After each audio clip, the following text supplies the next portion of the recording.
It was supposed to be a normal Tuesday. I left the office just after 2, a rare half-day gifted by a grateful client who loved our latest workup. Normally, I'd have stayed behind to finish invoices or field team updates, but the thought of surprising Natalie made me take the earlier train. We hadn't had much time together lately, and I thought, maybe tonight, I'd cook. Maybe we'd eat at the table for once instead of on the couch, phones in hand. The ride home was uneventful. I remember the conductor smiling as he handed back my ticket. "Getting off early?" he'd asked. I nodded, said something about needing the break. But the truth was, I missed her. It wasn't that we were fighting. Not exactly. But there was something off between us. The kind of silent drift that doesn't make noise until you wake up one morning and realize the space between you has grown too wide to cross. Still, I figured I'd close that gap. Tonight. With wine, maybe. Or just my being there when she wasn't expecting it. When I pulled into our street, the sky was bruising. Late afternoon sun breaking against a wall of thick clouds. I saw her car in the driveway, but no other cars nearby, which ruled out visitors. The porch light was off, like always before dusk. I parked in front of the house, grabbed my laptop bag, and walked up to the front door. Our white clapboard two-story looked exactly as it had the day we moved in. Clean lines, blue shutters, a little stoop with cracked tile we kept meaning to fix. I didn't bother with my keys. Instead, I knocked. Maybe I thought she'd laugh at the surprise, hug me at the door, call me ridiculous for knocking on my own house. Maybe I just wanted to see her face. But the door didn't open. Not at first. I waited, hand resting on the knob, already smiling. I heard movement, soft steps from the living room, the scrape of a chair maybe. Then silence. I knocked again lightly. "Natalie? It's me." A pause. Then her voice, muffled through the wood. "What are you doing home?" The tone was sharp. Not playful or confused, but defensive. "I got off early," I said. "Thought I'd surprise you." Another pause. I tried the knob. It didn't turn. Locked. Which was odd. Natalie rarely locked the door before sunset. Even when she did, she'd always unlocked it when I was coming up the walk. She said she could tell by my footsteps. "Is something wrong?" I asked, quieter now. She didn't answer right away. Just the sound of her breathing, close to the door. "I'm in the middle of something. Can you come back later?" That's when the first real ripple of confusion moved through me. It was like the scene shifted and I hadn't noticed until now. My own house. My wife. Telling me to leave. "Natalie, it's me," I said louder. "What's going on?" No response. I stepped back and stared up at the window above the porch. Curtains drawn. Nothing moving. I shifted my bag on my shoulder and tried again, more forceful. "Natalie, open the door." Silence. Then, a flat voice. "Please, just go. I'll call you later." Go. That word dropped through me like a stone. It wasn't just the door that was locked. It was something deeper. I stood there for another minute, unsure what to do. Something had just cracked in the air between us, and I had no idea what. I finally stepped off the porch and walked back to the car, my legs suddenly leaden. I sat behind the wheel for 10 minutes. Not driving. Not thinking. Just trying to make sense of what had just happened. Maybe she was sick. Embarrassed. Or maybe she was on a call. A virtual meeting. Maybe someone was over and she didn't want them knowing she had a husband. That thought came fast and left a bitter taste. I looked at the house again. Still quiet. Still nothing. I started the car and drove, not far. Just around the corner and down the next street. I parked where I could still see the edge of the porch if someone came out. And I waited. Half an hour passed. Then 45 minutes. At exactly 4:52, I saw a movement. The front door opened, barely, and a man stepped out.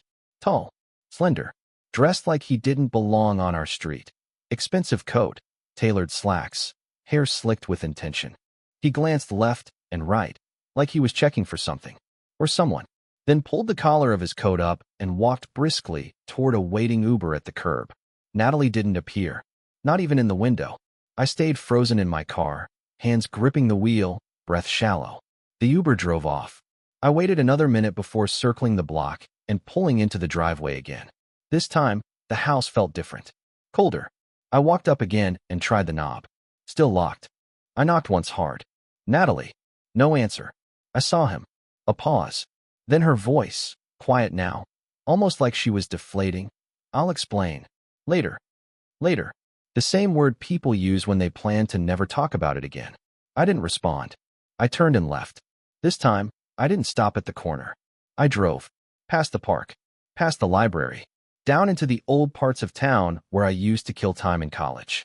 I pulled into a parking lot by the river, killed the engine, and just sat there, watching the water move like nothing had changed. But everything had. Something had cracked in my world. A thin fracture that ran straight through my marriage. And I didn't know it yet, but that crack was about to become a canyon. I didn't go home that night. I sat in that riverfront parking lot until the sun dipped into the water and the lamps along the walkway flickered to life. People passed me, joggers, dog walkers, couples holding hands. None of them knowing that just hours earlier, I stood outside my own house, asking my wife to let me in like a stranger at the door. Eventually, I drove to a diner just outside town, the kind with fluorescent lights and vinyl booths that had seen better decades. I sat in a back corner and ordered black coffee and a club sandwich I didn't touch. My phone buzzed once. Natalie. I stared at the screen, watched it dim, then placed it face down. I didn't want an explanation. Not now. I wanted to understand something deeper. Why? By midnight, I was parked at a motel. A crumbling place with cracked stucco and a clerk who barely looked up as I paid for one night with cash. Room 12. Second floor. Smelled like cigarettes and rain-soaked carpet. I slept in my clothes. The next morning, I returned to the house. Not to go inside, just to see it. The car was gone. Natalie's usual Tuesday client, a woman she helped with design consultations, lived on the other side of town, and it was her regular visit day. That gave me a window. A few hours. I waited an extra 15 minutes, then parked around the corner again. When I was sure no one was home, I used my key. The front door gave way with a soft creak, like even the house hesitated to welcome me back. It smelled like lemon cleaner and something faintly sweet. Perfume, maybe. The curtains were drawn in the living room, but light bled through the edges. Everything looked as I remembered, too perfectly arranged. Pillows fluffed, no stray socks or toys on the floor. Too clean. I walked quietly, afraid to disturb something invisible. In the kitchen, 2 coffee mugs sat in the sink. Both rinsed, but not washed. One had lipstick on the rim, red. Natalie didn't wear red. Not for years. A dull pressure grew behind my eyes. I moved through the house slowly, the way someone walks through a museum exhibit of their own life. Every photo on the walls felt hollow now. Every memory embedded in the furniture, suspect. Upstairs, our bedroom was immaculate. Bed made, sheets tucked with military precision. But the air was different. The faint scent of cologne, not mine, lingered on the pillows. I leaned down, inhaled, not the citrus musk I used. This was something heavier, darker, foreign. I opened the closet. Everything was in place. Natalie's side, my side, shoes in neat rows. But something about the hangers caught my attention, a gap between 2 of her dresses. An empty space where something used to hang. I turned to the nightstand on her side of the bed, usually cluttered with books, lotions, chargers. Now wiped clean. One drawer had been left slightly ajar. I pulled it open. Inside, a receipt. Hotel Eden, downtown. One night. Monday. Yesterday. 2 guests. I stared at it, the weight of realization pressing down like a closing elevator. I left the house without touching anything else. No cameras. No recordings. Not yet. That evening, I returned to the motel. The same clerk gave me a tired look when I extended my stay. One more night, I said. He didn't ask questions. Back in room 12, I laid on the creaky bed and stared at the ceiling. Was this a one-time thing? Had it been going on for weeks? Months? Who was the man I saw? That face, sharp, precise, like someone used to being in control. He hadn't looked nervous. If anything, he seemed entitled. I couldn't sleep, so I didn't. I drove past the house around midnight. The lights were off, the driveway empty. I pulled into a spot across the street and killed the engine. Just watched. I stayed there for almost 2 hours. Then the garage door opened. Her car pulled in. Natalie stepped out. Alone. She looked up and down the street, the same glance the man had given. Nervous. Cautious. Her eyes passed over my car, but didn't linger. She disappeared inside. The door shut. I stayed in the dark, breath steady, heart full of concrete. The next morning, I went back to the office. Not to work, not really. I showed my face, answered some emails, smiled when people passed. But inside, I was somewhere else. At lunch, I called a private investigator. Nothing flashy, just a guy a coworker once used during his divorce. Said he was discreet. His voice was calm on the phone, like he'd heard it all before. I need to know who, I said. And how long? There was a pause on the line. Then, we'll find out. That afternoon, I received a message from Natalie. Can we talk tonight? I stared at the screen. I didn't answer. Not yet. Instead, I returned to the house again. But not to the front door. This time, I climbed over the side gate and entered through the laundry room. I knew she wouldn't be home until 6. I had 30 minutes. Upstairs, I opened the drawer again. The receipt was gone. She'd removed it, which meant she knew I'd been inside. Or he did. That night, I didn't go to the motel. I stayed in the car, outside the house, parked in shadows, watching. At 6:12, her car pulled in. She got out slowly, like the day was heavier than usual. She didn't look around this time. She just walked up to the front door and paused. Then she turned, looked out toward the street.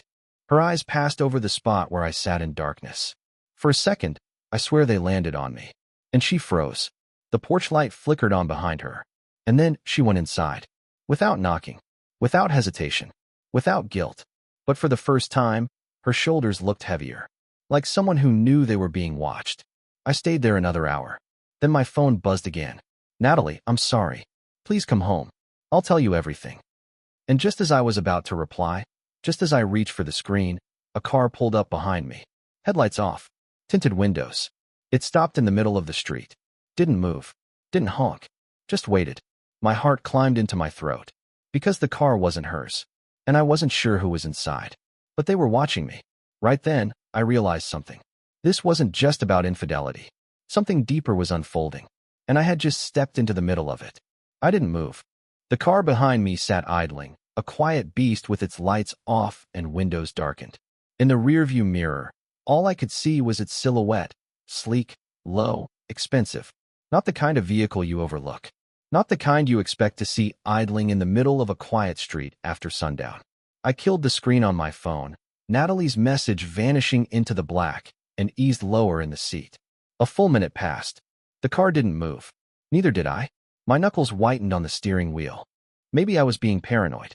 Maybe it was just someone waiting for a rideshare pickup or checking directions. But that didn't explain the deliberate way it had rolled up behind me, or why it hadn't left. Then, slowly, the driver's door opened. A figure stepped out. Tall, broad shoulders, dressed in dark clothes that seemed to swallow what little light remained on the street. He didn't say anything. Didn't look at me. Just walked up the driveway to my house. Our house. My hands trembled. I gripped the door handle, but didn't open it. Not yet. He didn't knock. He had a key. I saw him slip it in, twist the lock, and let himself in like he'd done it 100 times before. The door clicked shut, and I sat there, invisible in my own car, realizing the man I'd seen leave yesterday wasn't the only one. I waited another 10 minutes before driving away. But I didn't go far. I circled the block twice, then parked on a side street. From there, I sent a message to the investigator. I just saw another man enter the house. New vehicle. Key access. Time. 6:27 p.m. He replied within 2 minutes. Got it. License plate? I hadn't seen one. Too dark. I'll get it next time. I stayed in that spot until almost 10 p.m. When the sleek car finally pulled out of the driveway, I followed from 2 blocks behind. Far enough not to be obvious, but close enough to keep him in sight. He drove with confidence. No hesitation, no sudden turns. He didn't check his mirrors often, like he had nothing to hide. I tailed him across town to a gated complex, one of those new developments with minimalist architecture and smart home everything. I couldn't follow through the gate, so I watched as he punched in a code and disappeared inside. I memorized the gate number. Then I turned around and drove straight to the motel. Room 12 welcomed me with the same musty air, the same flickering light. I didn't bother unpacking, just sat on the edge of the bed and stared at the wall, thoughts turning over and over like clothes in a slow dryer. 2 men now. 2.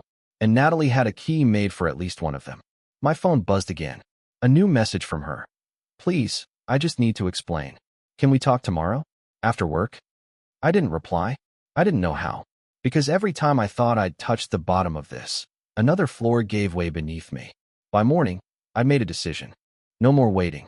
I returned home after she'd left for work. Let myself in through the back, like a thief tiptoeing through memories. I wasn't searching for confrontation. I was searching for the truth. The first place I checked was the small wooden box beneath her side of the bed, where she kept old letters, ticket stubs, the sentimental debris of our life. But wedged beneath a folded scarf I didn't recognize was something new. A burner phone. Small. Black. No case. I powered it on, heart thudding, and waited. No pin. Messages loaded almost instantly. A string of conversations, all unnamed. Some read like business arrangements, coded words about delivery times and meeting windows. Others weren't. Last night was perfect. You're the only one who gets it. He's gone again. I have the house tonight. That one sent a spike through my chest. Gone again. Was that how she explained me? A ghost who drifted in and out of her real life? The last message was time-stamped 3 nights ago. He's suspicious. I might have to shut it down for a while. Be careful. I sat on the edge of the bed and scrolled until my thumb ached. Photos. Blurry ones, but intimate. Candlelight. A man's hand on her hip. A motel room I didn't recognize. She was laughing in one, her eyes soft, unguarded in a way I hadn't seen in years. I set the phone down and just breathed. For a long time. Then I slipped the phone back exactly where I found it. By the time Natalie got home that evening, I was gone again. But not far. I waited across the street. Watched her pull into the driveway, move slowly, eyes scanning the neighborhood like she sensed something watching her. Inside, she turned on every light in the house. I didn't approach. I waited until midnight. Then I left. The next morning, the investigator texted, "The second man is a lawyer. Works in the city. Frequent visitor to your property. Cross-checking public records now." My pulse raced. A lawyer. Of course. That explained the confidence. The calm. The silence. I typed back, married.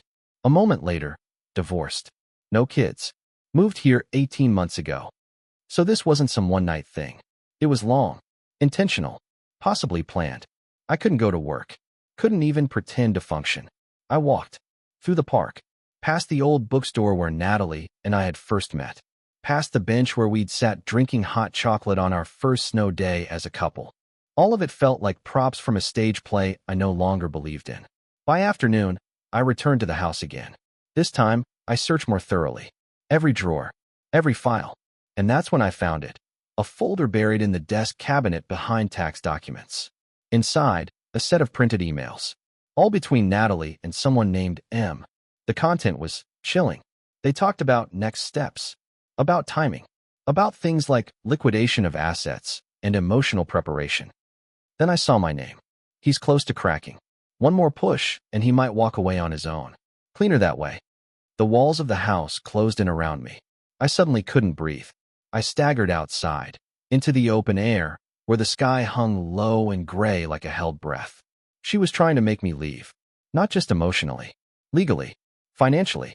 And if I hadn't come home early that day, I would have never known. I would have walked into a life already emptied of me. That night, I didn't return to the motel. I returned to the house. Not to wait in the shadows, but to confront the truth. I sat on the porch steps and waited. The night grew darker. Colder. The wind picked up. Then, just after 10 p.m., her headlights appeared at the end of the street. She pulled in slowly. Stopped. Saw me. And for the first time since all this began, she didn't get out of the car. She just sat there. Engine running. Face pale. Hands unmoving on the wheel. And I watched her. Knowing what I knew. Knowing what she was trying to do. We sat like that for nearly a minute. Suspended in a silence thicker than betrayal. And then she reached into the passenger seat. Lifted something. A folder. The same one I'd found hours before.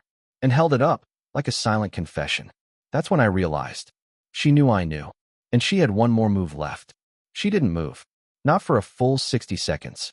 Just sat there, in the driver's seat, hands still clutching the folder like it was both confession and shield. Her eyes never left mine. In the glow of the porch light, I saw what I hadn't seen in weeks. Not guilt, not even fear. Resignation. She knew it was over. And I was beginning to suspect that was exactly what she wanted. Finally, slowly, she stepped out of the car. Her heels clicked softly on the driveway. The sound was eerie, too delicate for what hung between us. She clutched the folder to her chest and climbed the steps without a word, stopping just short of where I Saturday you read it, she said quietly. No inflection, not even surprise, just a statement of fact. I didn't answer. She dropped the folder onto the step beside me. Pages fluttered, the weight of them insignificant compared to the weight they carried. I was going to tell you, she added.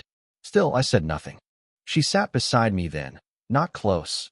A careful distance between us, like we were strangers waiting at the same bus stop. The silence stretched so long, it started to hum.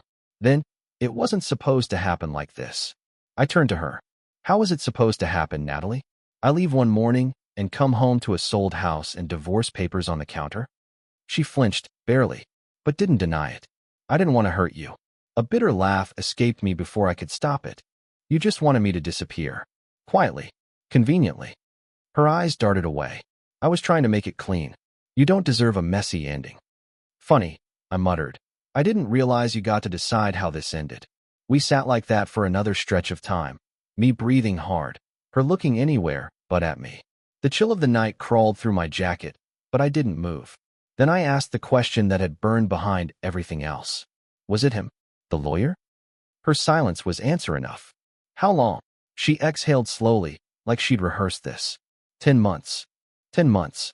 My stomach twisted. That was almost a year. Nearly an entire calendar of birthdays, anniversaries, morning coffees, and weekend errands. All while she was building a second life just behind mine. I felt sick. She looked at me then. I never meant to fall in love with him. There it was. The knife I'd felt sliding in for weeks finally twisted. Then why not tell me? I asked. Why not say it instead of locking me out of my own house? I didn't want to fight, she whispered. A fight? My voice came louder than I expected. You think this was about avoiding a fight? Natalie, you orchestrated a silent execution. You wanted to erase me without blood. She didn't argue. She just looked tired, worn thin, like she'd been keeping this mask on so long. Her real face had forgotten how to feel. I stood. I'm not going to make this easy. I know. You wanted me to walk away. But I'm not walking. Not without understanding every piece of it. She nodded once. Okay. We went inside. Not speaking. Not looking at each other. The house was quiet, untouched since the last time I'd broken in to search for answers. She sat at the kitchen table. I stood near the sink, arms crossed. The man you saw that first day, she began. He's not the lawyer. That was someone else. My blood went cold. Someone else. She nodded. There were 2. I couldn't breathe. 3, if I'm honest, she added, voice barely a whisper now. But only one I loved. I staggered back a step like her words had weight. What is this? A slow exit, she said. One I kept trying to plan, but couldn't finish. I shook my head. You were hedging your bets. No, she said sharply. I was unraveling. She stood then and retrieved a small folder from the drawer, slid it across the table to me. Inside, a thick stack of financial records. Withdrawals, deposits, wire transfers. But it wasn't our account. It was in her name. Alone. Over $150,000 quietly moved over the past year to a private fund. Cash withdrawals. Disbursements. Quiet exits. I was preparing to leave, but I couldn't make myself do it. I thought maybe, if I pushed you far enough, you'd do it for me. I stared down at the numbers. This was never about love, I said. No, she whispered. It was about escape. My mind was reeling, chasing too many threads. Then I remembered the receipts. The burner phone. The second man. The lawyer, I said, locking eyes with her. You love him? She nodded once. Then why all this? Why the games, the secrecy? Because he doesn't know, she said. The floor shifted beneath me. What? She swallowed hard. He thinks I'm divorced. Have been for almost a year. Silence. Utter silence. He thinks this house was sold months ago. That we were over. I told him I was starting fresh. My vision blurred. I've been living 2 lives, she said softly. And both are crumbling. I staggered into a chair. And the others? I asked. The other men? Distractions. One-night things. Before him. While I was deciding. Deciding. She looked down. If I should stay with you or not. The rage that had simmered in me for days began to boil. So this was all a test? No, she said quickly. It was cowardice. I stood. My body trembled. This ends now, I said. This lie? This game? She didn't argue. Instead, she said something that chilled me more than anything else she'd said yet. He's coming here. I stopped. Who? The lawyer, she whispered. I told him I'd meet him tonight. But now he's coming here instead. My breath caught. When? She looked at her phone. 10 minutes. I backed away. You told him what? That this was your place? That you lived here alone? She nodded, pale. I laughed, sharp and humorless. You invited the man you're cheating with into our home, and he thinks I'm gone. Then her voice dropped, hollow with dread. I don't know what he'll do if he finds you here. Before I could answer, headlights swept across the front windows. A car rolled to a stop in the driveway. And just like before, the engine cut. But this time, the door didn't open. We stood in silence, the clock ticking too loud. Then Natalie whispered, "He has a gun." He didn't get out of the car for nearly a minute. We stood in the kitchen, breath held, the weight of that final sentence still pressing down like a cinder block. He has a gun. Those words echoed through me. They didn't crash in with drama. They slithered in, cold and clinical. Natalie didn't say it with fear, not quite. She said it with resignation, like someone who had long since given up choosing what kind of ending she would get. I stepped away from the window, keeping my voice steady. He thinks you're alone. She nodded. You told him the house was empty, that I was gone. Again, a nod. And if he sees me, he'll think I'm a threat, she finished. He has a temper. He's careful, but when he thinks something's slipping away, he reacts. I felt my body go still, not frozen, but something deeper. That kind of stillness that only arrives when the room narrows to a single purpose, survival. Does he know about the other man? I asked, my voice a whisper. Her face tightened. No. But you told him you loved him. Yes. A car door opened. We flinched at the sound. I moved fast. Quietly. No plan, just instinct. I grabbed the folder from the table, the one with the financial records, the hidden money, and tucked it under my arm. I turned off the kitchen light, then motioned for Natalie to follow me toward the hallway. Where are we going? She hissed. To meet your mess, I said. I didn't want him inside. Not where the walls still remembered our laughter, our children's birthdays, movie nights, and quiet mornings. He didn't get to walk through that. We stepped into the foyer just as he reached the porch. His footsteps were sharp and unhurried. Confident. He knocked. Once. Then tried the doorknob like it was his own. It was locked. I opened it before he knocked again. His face was younger than I remembered. Clean cut, expensive coat, eyes sharp and unblinking. He stepped back, visibly surprised to see me. I didn't speak. I just watched him process it. His jaw tightened. You're him. I am. He looked past me. Natalie stepped into view. His eyes shifted, not surprised, but betrayed. You told me. I lied, she said softly. There was a silence between them, one I didn't interrupt. Not yet. Then he turned back to me, expression unreadable. What is this? This, I said, stepping outside and pulling the door shut behind me, is the truth. You walked into someone else's house, someone else's marriage. You helped burn it down. He didn't flinch. She said it was over. It is now, I replied. His eyes narrowed. Where is she going with this? With you? With me? I smiled, the kind that doesn't reach your eyes. She's going to end it all, and you're going to leave. His right hand twitched. Subtle, near his hip. I took a step closer, lowering my voice. I know you have a gun. That made him pause. I know what she told you. I know the story she sold. The helpless woman, abandoned, rebuilding. It's a good one. I just read the script myself. He didn't speak. I opened the folder and held up the first page, a withdrawal slip, large, recent. This was your reward. I flipped to the next, a document showing wire transfers to a private account. Your escape fund? He looked down at the pages. Then up again. Careful, he said finally, voice cold. You're walking a line. I already crossed it, I said. Now it's your turn to step back. His eyes flicked again toward the door. She's not yours, I added. Not really. She was never anybody's. She built a life out of pieces she borrowed and promises she never intended to keep. You're not special. You're just the one still believing her. He took a slow breath. I came here tonight to start something new, he said. But I'm not walking away with nothing. You are, I said flatly. You're walking away with everything but the damage. We stood there, two men who had both loved the same woman, both fed different versions of the same lie. And then, he smiled. Not with amusement, with surrender. You're right, he said. Then he turned, walked back to his car, got in, and drove off. No threats, no violence, just a man folding under the weight of truth. I waited until his taillights vanished, then turned and went back inside. Natalie sat on the stairs, head in her hands. She didn't look up when I entered. I placed the folder beside her. She looked at it, then at me. So what now? You give me the house, I said, and everything in that account. She blinked. You want all of it. I want peace. That's what it costs. She nodded slowly. You'll get it. And you disappear, I added.